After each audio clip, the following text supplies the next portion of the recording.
By 0 के बराबर था तो यो जोगिंदर था रावाई जोगिंदर। तो यहाँ पे क्यों का मतलब क्या होगा? Hi, hello, assalamu alaikum warahmatullahi wabarakatuh. I hope that today after some days we are back to track, hence it's a very good thing that we are going to learn something today. Especially our concern is rational numbers. You might have seen in previous classes, just like 6th, 7th, 8th, rational numbers. Actually, you have learned about something. What is the definition of rational numbers? The numbers which lie in the form of P by Q, right? But actually, when you enter in 9th class, especially, there is no conceptions of that when you are telling rational numbers are those numbers which are in the form of P by Q. But it's something different. It's quite different from that very class. Right? So today we are going to learn something special. I will tell you firstly one thing. In mathematics there are 4 operations. 4 operations there are. Number first is addition. Number second is subtraction. Number third is multiplication. And number fourth is division. The whole mathematics is based upon this. These operations, whole mathematics is based upon. देखिए अब मैं आपको ये चीज बताऊंगा, जो math है वो डिपेंड है इन्हीं 4 चीजों पे, सब्ट्रैक्शन या एडिशन या मल्टीप्लिकेशन या डिवीजन। अब मैं आपको बताऊंगा कि सिंपली हमारा कंसर्न है रेशनल नंबर। रेशनल नंबर का मतलब क्या है? देखिए रेशनल नंबर का मतलब होता है, जब अगर हम बात करेंगे 7th या 6th, अगर हम 8th में जाए वहां पे हम सीधे कहते हैं those numbers, यहाँ पे मैं शॉर्ट लिखता हूँ NO क्योंकि लॉन्ग हो जाएगा, those numbers which are in the form of P by Q। ठीक, लेकिन हम वहां पे बताते हैं भाई जो Q है वो 0 के बराबर नहीं होना चाहिए। अगर ये भाई 0 के बराबर था तो यो जोगिंदर था रावाई जोगिंदर। तो यहाँ पे क्यों का मतलब क्या होगा? क्यों का मतलब यहाँ पे होगा कि ये अगर 0 के बराबर था तो मैं बताऊंगा इसको इरेशनल, अदरवाइज ये रेशनल नंबर। अब हमारा यहाँ पे कंसेप्ट है, जब आप 9th में आते हो या 10th में आते हो, ये इंपॉर्टेंट चैप्टर है बिकॉज 7th से इट स्टार्ट्स, चाहे आप एनसीईआरटी हो या CBSE, from 7th it gets started, right? तो तब तक आप आगे नहीं जा सकते जब तक मैं आपको पहले रेशनल नंबर क्लियर हो। रेशनल नंबर के 2 टाइप्स होते हैं। एक टाइप होता है इसमें टर्मिनेटिंग शॉर्ट में लिखते हैं, और दूसरा यहाँ पे होता है नॉन टर्मिनेटिंग एंड रिपीटिंग। ठीक, टर्मिनेटिंग वो नंबर्स होते हैं जो टर्मिनेट हो जाते हैं, ठीक है, जो वहीं पे खत्म होते हैं। और नॉन टर्मिनेटिंग का मतलब वो होता है, अगर मेरे पास सपोज कोई क्वेश्चन है मेरे पास है 0.28 बार, ठीक, मैं इसको, ये अभी डेसिमल में है, फॉर एग्जांपल बार मैंने डाल दिया क्योंकि ये जो 2 और 8 है ये कंटिन्यूअसली आते हैं, ये रिपीट है।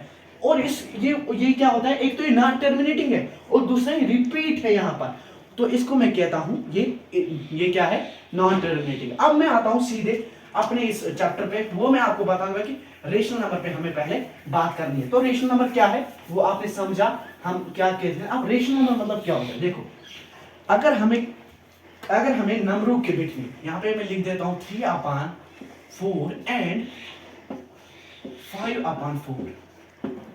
मुझे क्वेश्चन आया है कि 3/4 एंड 3/5 एंड 5/4 के दरमियान आप 5 रेशनल नंबर निकाल दीजिए। देखिए एक्चुअली रेशनल नंबर कैसे हम निकाल सकते हैं। देखिए रेशनल नंबर हम कैसे निकाल, देखिए पहले क्या करना है, पहले हमें यही फॉर्म सीधे वापस लिखनी है, ठीक, और 5/4 सीधे वापस लिखना है, ठीक, और 5/4। अब मुझे क्या करना है, देखो बेसिस यहाँ पर सेम है।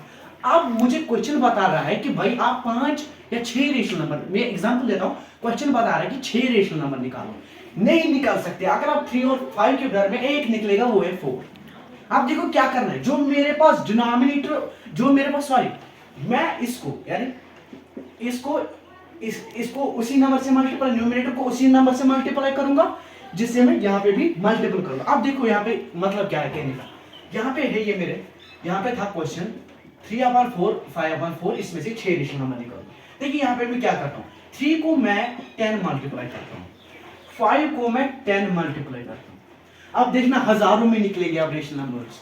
अब यहाँ पे भी नीचे जो ऊपर आप न्यूमरेटर यहाँ पे मल्टीपल करते हो और डिनोमिनेटर में भी आपको वही नंबर मल्टीपल करना है। अब यहाँ पे मैं लिखता हूँ 10 10 और यहाँ पे भी मैं इसमें 10 जोड़ देता हूँ। बेस तो ऑलरेडी सेम थी, ठीक है ना। अब मैं यहाँ पर आता हूँ, देखो क्या निकलेगा रिजल्ट। 3 इंटू 10 हमें पता है वो 30 होता है, और 5 इंटू अगर हम करेंगे तो वो होता है हमारा 50। अब यहाँ पे बेस को 4 इंटू 10 अगर करते हैं वो 40 आता है, और 4 इंटू 10 अगर करेंगे वो 40 आता है।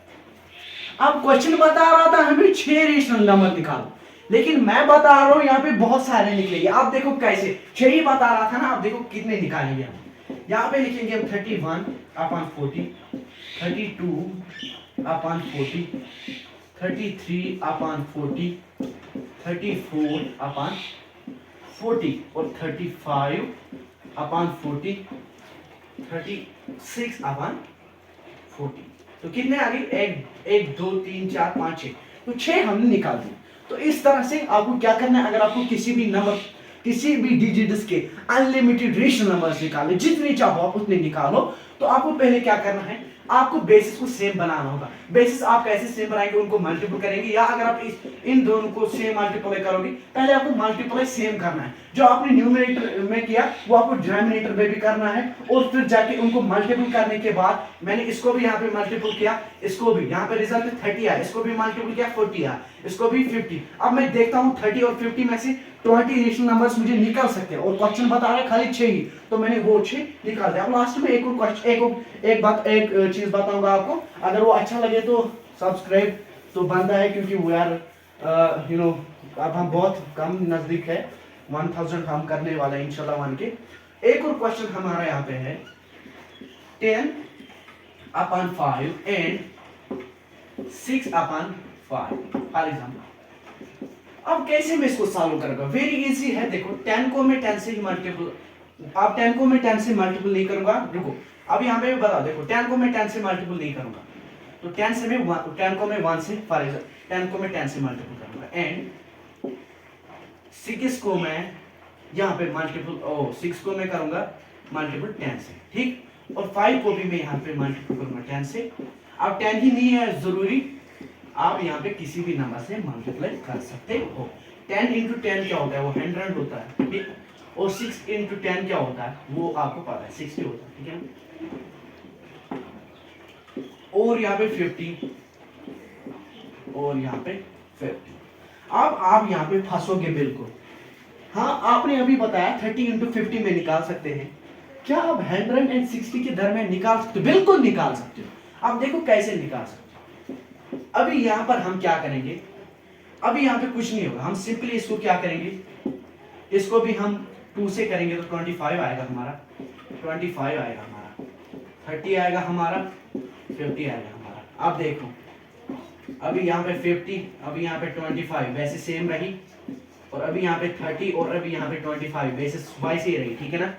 अब देखो अब हम यहाँ पे कैसे, अब एक क्वेश्चन बनता है कि कैसे हम यहाँ पे इसको निकाल सकते हैं। देखो अगर हम बात करेंगे 5 5 5 5 बन गया, 5 10 5 6 5 5। अब देखो अब यहाँ पे क्वेश्चन बता रहा था चाहे आप 5 या कितने भी, लेकिन मैं अब ये वीडियो लंबा बन रहा है तो मैं यहाँ पे जो निकलेगी उतना ही मैं आपको दिखाऊंगा कंसेप्ट कैसे निकाल सकते हैं।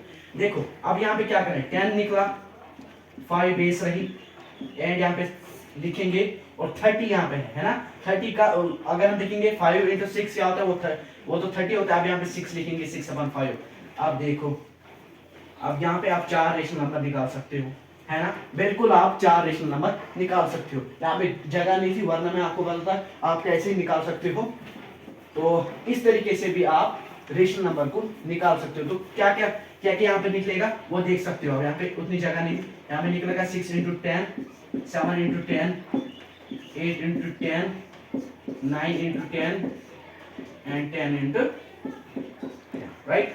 तो ये 5 रेशनल नंबर्स भी हमने वहां से निकाले। अब क्वेश्चन यस इंशाल्लाह मुझे उम्मीद है कि आपको ये सब समझ में आया होगा। अब लास्ट यहाँ पे एक चीज बचता है हमारा, जो कि आपको 9th 10th में तो जरूर सीखना है, ये टर्म क्या होती है, एक्चुअली टर्म क्या होती है। टर्म देखिए मैंने जब भी सुना तो टर्म का मतलब होता है combination of constants and variables, ठीक है ना।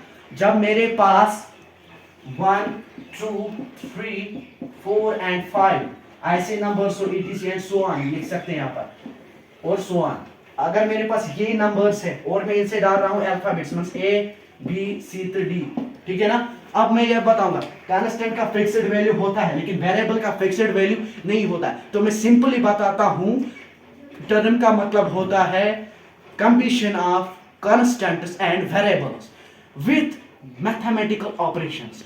अगर आप एक क्वेश्चन लिख रहे हो, फॉर एग्जांपल यहां मैं इरेज करता हूं, अगर आप एक क्वेश्चन लिख रहे हो, क्वेश्चन में लिख रहे हो आप 3x 5x 4x is equal to 8x, इसका मतलब ही नहीं है, कुछ नहीं है इसका मतलब। क्या कह रहे हो आप, इसका मतलब कुछ नहीं है। 3x 5x 4x is equal to 8x मतलब ही नहीं है। मतलब समझाता हूं, आप बोल रहे हो 3x 5x 4x is equal to 8x, मतलब कैसे, कुछ तो हमें करना है। अब देखो हम टर्म किसी कहते हैं, यहाँ पे मैंने लिखा 3x minus 5x plus 4x is equal to 8x, तो ये टर्म बन गई जब हम इसमें मैथमेटिकल ऑपरेशंस ऐड करते हैं। So simply term means combination of constants and variables and mathematical operations means plus और subtraction minus whatsoever it will be, so that means term. अब उसके बाद है इसमें बाइनोमियल या ट्राइनोमियल आते हैं या पॉलिनोमियल आते हैं जिसमें 4 ये होते हैं। तो ये सब कुछ आपको बताओगे इंशाल्लाह नेक्स्ट वीडियो में। तो अगर आपको पसंद आएगा तो लाइक शेयर सब्सक्राइब